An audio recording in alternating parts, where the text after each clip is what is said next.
we thought when we saw Khabib, right? That was the complete version of a Russian fighter. Mm-hmm. You see Islam, and he possesses all those same skills with the striking. With the strike. Islam Makhachev, that dude is on another level. Islam's so scary. I had a nightmare that I had to fight him. Champion, dominant champion, submitting everybody, underdog. That's how good Islam is. Islam was my father's favorite student. He was like very favorite student. I know I'm his son, and when I watch all students, Islam was his favorite student. And he always tell me, you're 3 years older than me. When you become champion, when you become a little bit full, your fire, your hungry a little bit go down, Islam gonna come up. I was like, what are you talking about? But right now, look, I was champion. I defend my title 3 times. I finished. Islam right now is like 10 win streak in UFC. One of the biggest win streak in UFC history. And I really believe he's gonna become champion. Thin mountain air, freezing altitude, and a conditioning program demanding enough to break most professional athletes. UFC 330 is approaching, and lightweight champion Islam Makhachev has taken his preparation to another level entirely. Training high in the mountains of Dagestan, the champion is working through one of the most demanding camps of his career as he prepares to face Ian Machado Garry. Footage from this camp has drawn significant attention across the MMA community, leaving fans and analysts asking the same question. Is Ian Garry genuinely prepared for what's coming? Islam is one of the greatest to ever do it in this game. He's dominant in his field, and now he's at welterweight. He wears it well, like against JDM. I thought JDM scrambling would give him problems, but nah, it wasn't the case. But with Garry, the fight with Shavkat, he got close at the end as well to finishing Shavkat, but the way he handled Shavkat's grappling, I wouldn't say foreshadow what's gonna happen with that fight, but I haven't actually looked at that fight too much yet, but I'm excited for that fight just because it's like, again, another one of those ones where it's like destiny. A guy like Ian Machado, who's come up, had this dream, been calling it since day dot, and he's been saying, I'm the future. I'm the future. And now the future is here. So will he get it done? Possibly. But I think I'll dive into that a little bit more. Training at high altitude presents a serious physical challenge on its own. The air is thin, oxygen is limited, and the body is forced to work considerably harder just to sustain normal output. Makhachev's camp goes well beyond standard conditioning work. His preparation includes demanding mountain runs, high-volume wrestling sessions, structured strength training, and fast-paced boxing work aimed at sharpening both his striking and his grappling.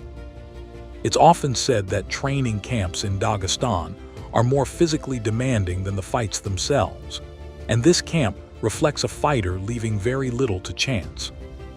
Guiding this preparation is Khabib Nurmagomedov. His team considers this among the more rigorous camps of Makhachev's career, with Khabib closely involved in reviewing fight statistics, refining technique, and ensuring the champion enters the octagon in peak condition. Their approach has remained consistent throughout Makhachev's career: wear down the opponent, control the pace of the fight, and dictate every exchange. Makhachev already holds some of the strongest control time and defensive statistics in UFC history, and this camp appears focused on reinforcing that standard rather than settling for a routine title defense. Inside the octagon, what separates Makhachev from most opponents isn't simply power, it's his sustained wrestling control. As I say, he's on a run. The record of Islam Makhachev is 28 wins and 1 loss with 18 stoppages. And of course, if he can get a hold of Ian Garry and take him down, yeah, it's probably going to be easy. Ian will struggle to get back to his feet, and I don't think he can match Islam in terms of jiu-jitsu or submission grappling, okay? But it's the style that Ian Garry has. It is the length and the reach that he has, and it is his ability to silence out the crowd and not give a damn if you people are booing, and a stellar game plan. Once he secures a hold, the pressure rarely lets up. He moves fluidly between trips, throws, and dominant top position, steadily draining an opponent's energy before looking to close the fight. On the feet, his striking defense ranks among the best in the division, allowing him to engage confidently before working the fight back toward his strengths. Across the cage stands Ian Garry, a young, confident striker with a clear identity inside the octagon. In an ideal world, I make it look easy. And I don't mean make it look easy as in it's a walk in the park. I'm well aware of his talents, I'm well aware of his skill set, and I respect, I actually love and respect him and his fighting and what he's done. However, I want this challenge. I want it to be him that I beat to prove I'm the best in the world. Because then there's no doubt, it's undeniable that I'm the greatest. When he grabs a hold of me, I'll have answers to his questions. I'll have answers to his problems. And that will rattle him. And when that rattles and he tries again and he fails and he tries again and he fails and I'm just punching the face off him every second in between, I do believe I'm going to be able to break him. Garry brings sharp footwork, fast hands, and strong range management. He's shown the ability to control distance with his jab, switch stances smoothly, and capitalize when opponents rush forward carelessly.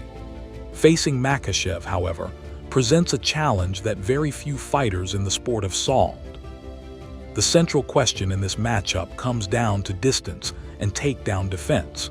Can Garry use his reach and movement to stay off the fence and keep the fight standing? I'm long, I'm tall, I'm fast, I'm rangy, I understand distance management and control. I'm tricky on the feet, I'm tricky on the ground, I'm hard to touch, I'm hard to control, I'm hard to predict what I'm going to do, I'm hard to read. All of those are elite stand-up and grappling skills. Then he's in for the shock of his life on August 15th. Or does Makhachev's pressure eventually force him into deeper water? Once a fighter of Makhachev's caliber secures top position and begins working ground control, even well-constructed game plans can quickly unravel. Take more risk to finish my opponents because I like it. Finish my opponents, And this fight, I think, honestly, from the first time when I'm taking him down, I have chance to finish him because I saw his ground game. It's not so good, He have good strikings, long reach, long arm. He control the distance, always go back. But I see when I take him down, it's gonna be finish. Striking from range is an effective strategy in theory, but withstanding sustained pressure from a wrestler of this level requires a different kind of resilience. Makhachev's message heading into this camp has been clear. He has no intention of relinquishing his title. UFC 330 sets up a genuine clash between elite wrestling pressure and precise, disciplined striking. Does Makhachev's control ultimately overwhelm the challenger? Or does Garry have the blueprint needed to produce one of the more significant upsets in recent MMA history? Did you see Islam got announced to fight against Ian Garry? That's great. That's a good fight. I can't wait. Who do you got? Oof.